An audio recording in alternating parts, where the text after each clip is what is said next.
Good morning. પ્રભુ ઈસુ ખ્રિસ્તના પ્રેમી વિજય અને ગૌરવ નામમાં આપ સર્વને પ્રેમી સલામ. આજે લેન્ટનો ત્રીજો દિવસ. પ્રભુના નામને ધન્યવાદ આપીએ છીએ. પશ્ચાતાપની આત્મમૂલ્યાંકનની આત્મતપાસ કરવાની ઋતુમાં જ્યારે આપણે પ્રવેશી ચૂક્યા છે ત્યારે મારું ચોક્કસ માનવું છે કે પ્રભુ આપણી સાથે અલગ અલગ માધ્યમોથી વાત અને વ્યવહાર કરી રહ્યા છે અને એમના વચનનો આશીર્વાદ એ આપણને સતત મળતો રહ્યો છે. ઉત્પત્તિની પુસ્તક તેનો ત્રીજો અધ્યાય આજે આપણે જોવા અને સમજવા માંગીએ છીએ. પ્રથમ 2 દિવસોની અંદર પ્રથમ દિવસે આપણે જોયું હતું કે પ્રભુ ઈસુ ખ્રિસ્ત થકી સર્જન થાય છે અને પ્રભુ ઈસુ ખ્રિસ્ત માટે સર્જન થાય છે. ગઈકાલે આપણે પાપ અને તેના ભયંકર પરિણામો વિશે આપણે સમજ્યા હતા અને આજે એક એવી બાબત આપણે સાથે મળીને સમજવા માંગીએ છીએ જે કદાચ ગઈકાલનું પતન આજે આપણને આશારૂપ કદાચ બની શકે.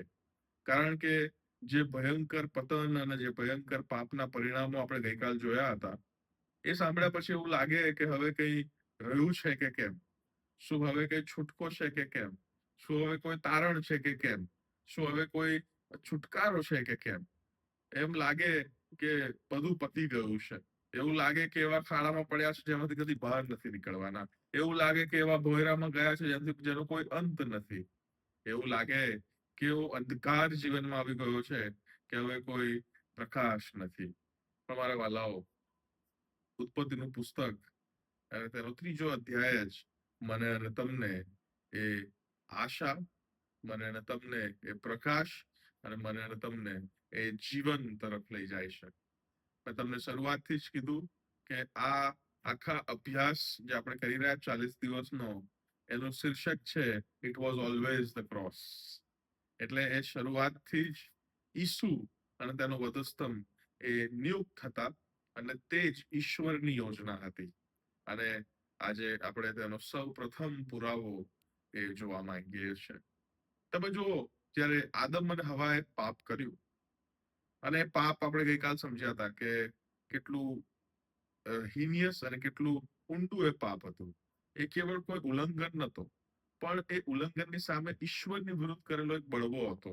ઈશ્વરના ન્યાયની આગળ પોતાના ન્યાયને મોટો માન્યો. હવે આટલું ભયંકર પાપ જો માણસ જાત કરે તો પછી ઈશ્વર એનો નાશ ધ્યાન ત્યારે જ કેમ ના કરી દે? અરે પણ ઈશ્વર એ કેવી રીતના કરે? ઈશ્વર એના સર્જનને, એની હાથની કૃતિને પોતાની પ્રતિમા અનુસાર બનાવેલા માણસ જાતને પ્રેમ કરે છે.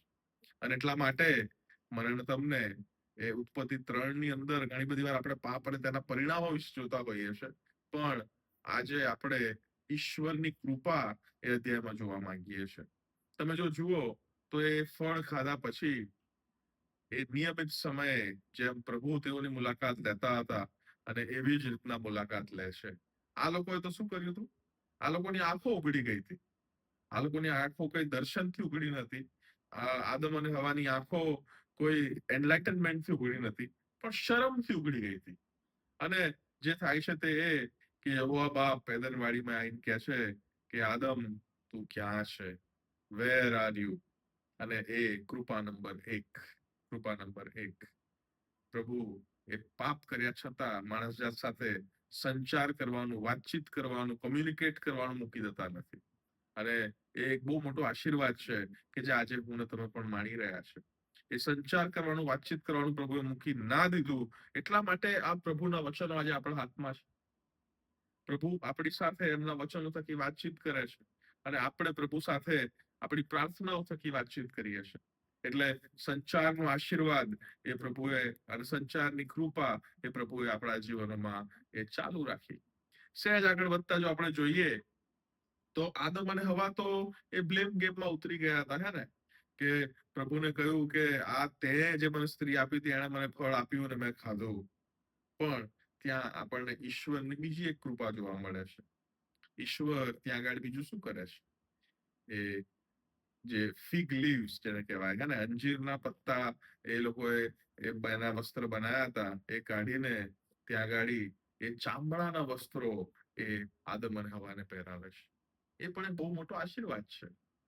ચામડાનું વસ્ત્ર એનો મતલબ એમ કે ચોક્કસ બલી ચડી છે, ચોક્કસ રક્ત વહ્યું છે અને તો જ ચામડાના વસ્ત્ર, ફિગ લીવ્સ કે જે અંજીરના પત્તા હતા એ ટેમ્પરરી હતા, ક્ષણિક હતા, એ કદાચ લીલા હોય ત્યાં સુધી રહે, સુકાઈ જાય એટલે ખરી જાય. પણ પ્રભુએ એમને સારું એ ટેમ્પરરી માંથી પરમનન્ટ સોલ્યુશન ચામડાના વસ્ત્રો તરીકે કરી આપ્યું. સંચાર કરવાનું મૂક્યું નહીં, એમની માટે પરમનન્ટ સોલ્યુશન લાયા. અને સૌથી મોટો આશીર્વાદ જેના પર આજે આપણે સૌથી વધારે ફોકસ કરવા માંગીએ છીએ એ 3 અધ્યાય અને તેની 15મી કલમમાં લખેલું છે.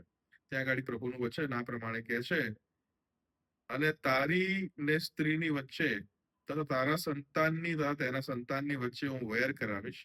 તે તારું માથું છૂનશે અને તું તેની એડી છૂનશે.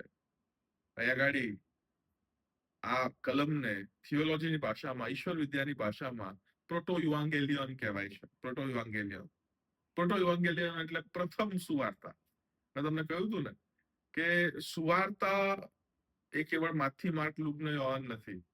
પ્રભુ ઈસુ એ ગોડનો પ્લાન બી નહોતો. પ્રભુ ઈસુ એ કોઈ આફ્ટર થોટ નહોતો, પણ શરૂઆતથી જ એ પ્રભુ ઈસુ ખ્રિસ્ત જ એ નિયુક્ત ઉદ્ધાર કરતા હતા. અને ઉત્પત્તિ 3 અને 15માં આપણને તે દેખીતી રીતે જોવા મળે છે. એ સ્ત્રીને કહે છે કે સ્ત્રીનું જે સંતાન છે એ સર્પના માથાને છૂંદે છે, સર્પના માથાને છૂંદે છે. અને બદલામાં શું થાય છે? સર્પ એની એડીને છૂંદે છે. હવે એડીને છૂંદવું અને માથાને છૂંદવું એ બંને વચ્ચે તમે જો તફાવત સમજો તો પ્રથમ જે માથાને છૂંદવાની વાત છે એમાં તો મરી જ જવાની વાત આવે. એડીને છૂંદવાની વાત આવે ત્યાં આગળ દુઃખ સહનની વાત આવે. અને એ સૌ પ્રથમ પ્રબોધવાણી પ્રભુ ઈસુ ના વધસ્તંભ અને તેના વધસ્તંભ પરના વિજય અને સાથે સાથે વધસ્તંભ પર તેમણે કરેલા દુઃખ સહનની વાત આપણને જોવા મળે છે મારા વાલા. કેમ કે પ્રભુ ઈસુ ખ્રિસ્તને દુઃખ સહન કરવું પડે છે પૃથ્વી પર આવ્યા પછી. એમણે પરીક્ષણોનો સામનો કરવો પડે છે, એમણે કોરડાનો માર ખાવો પડે છે, એમણે ખિલ્લા એમના હાથ પર સહન કરવા પડે છે, પગ પર સહન કરવા પડે છે, કાંટાનો મુગટ સહન કરવો પડે છે, એમણે થૂક અને તુચકાર અને થઠ્ઠો અને મસ્કરી સહન કરવી પડે છે. આ બધું એ એડી છૂંદવાનો ભાગ છે.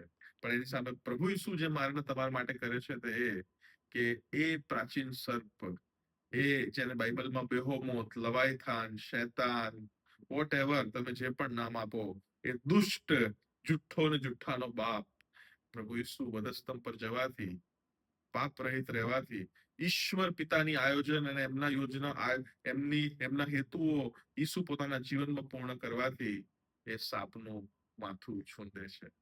એ સાપનું માથું છૂંદે છે. અને એ સૌથી મોટી કૃપા કે જે આપણે અહીંયા આગળ ઉત્પત્તિ 3માં જોઈ શકીએ છીએ. કૃપા નંબર 1, સંચાર કરવાનું પ્રભુ મૂકી દેતા નથી. કૃપા નંબર 2, ચામડાના વસ્ત્રો એટલે કે ક્ષણિક માંથી એ પરમનન્ટ સોલ્યુશન એ માણસ જાતને આપે છે. અને સૌથી મોટી કૃપા પ્રભુ ઈસુ ખ્રિસ્તની વાત એ ઉત્પત્તિ 3 અને 15 થી જ કરી દે છે. અને એટલા માટે હવેથી એ તારણ સાજક અને ઉદ્ધાર સાજક પ્રભુની માણસ જાત માટેની યોજનાની શરૂઆત મને તમને જોવા મળે છે. હવેથી આપણે વધસ્તંભ ભણી હવે આગળ વધી રહ્યા છે. કેમ કે વધસ્તંભની પ્રથમ ઘોષણા એ ઉત્પત્તિ 3 અને 15માં હવે કરી દેવામાં આવી છે. મારા વાલાઓ, લેન્ટ સિઝનમાં જયારે આપણે આગળ વધીએ ત્યારે ઈસુની ગમ જોવાનું ભૂલીએ નહીં, ઈસુના જેવું જીવન જીવવાનું ભૂલીએ નહીં મારા વાલા. કેમ કે પ્રભુ ઈસુ ખ્રિસ્ત એ ઈશ્વરની પ્રતિમા છે અને એ પ્રતિમામાં આપણને બનાવવામાં આવ્યા છે. એટલે કે ઈશ્વરની મૂળ જો બ્લુપ્રિન્ટ કોઈ હોય તો પ્રભુ ઈસુ ખ્રિસ્ત છે. અને તેઓએ પૃથ્વી પર આવીને નિષ્કલંક પાપ રહિત જીવન જીવ્યું છે અને આપણે સારો એક નમૂનો ઉભો કર્યો છે. અને હવે કોઈ કૃત્યોથી નહીં, કોઈ કર્મોથી નહીં, પણ કેવળ ને કેવળ વિશ્વાસથી તારણ મળે છે. તો આવો ને આપણે ઈસુ પર વિશ્વાસ કરીએ. આવો ને આપણે સાથે મળીને ઈસુના જેવું જીવન જીવવાનો પ્રયત્ન કરીએ. દિન પ્રતિદિન ઈસુ જેવા થોડા બનતા જઈએ. થોડું ઈશ્વર બનવાનું છોડી દઈએ. હે ને? થોડા ઈશ્વર જેવા આપણે બનવાનો પ્રયત્ન કરીએ છીએ ને ત્યારે એ આદમની હવાની જેવું પરિણામ આપણા જીવનમાં આવે છે કે જ્યાં આપણે ઈશ્વરના ન્યાયની ઉપર પોતાનો ન્યાય મૂકીએ છીએ. પણ થોડા ઈશ્વર બનવાની જગ્યાએ આવો ને આપણે થોડા ઈસુ બનીએ.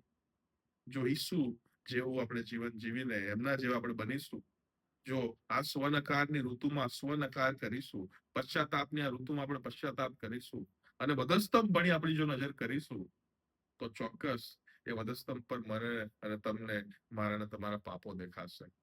અને જ્યારે આપણે એ પાપો જોઈને ઈસુ ખ્રિસ્તમાં મળતી એ માફીનો અનુભવ જ્યારે કરીશું ને મારા વાલા, ત્યારે આપણે ઈસુનું ન્યાયપણું પહેરી શકીશું.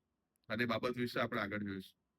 પણ પ્રભુ આપ સર્વને આશીષ આપે, આજના દિવસની કૃપા આપે, અને પ્રભુના વચનોથી તમે ચોક્કસ આશીર્વાદિત થાઓ એવી મારી પ્રાર્થના છે. Thank you.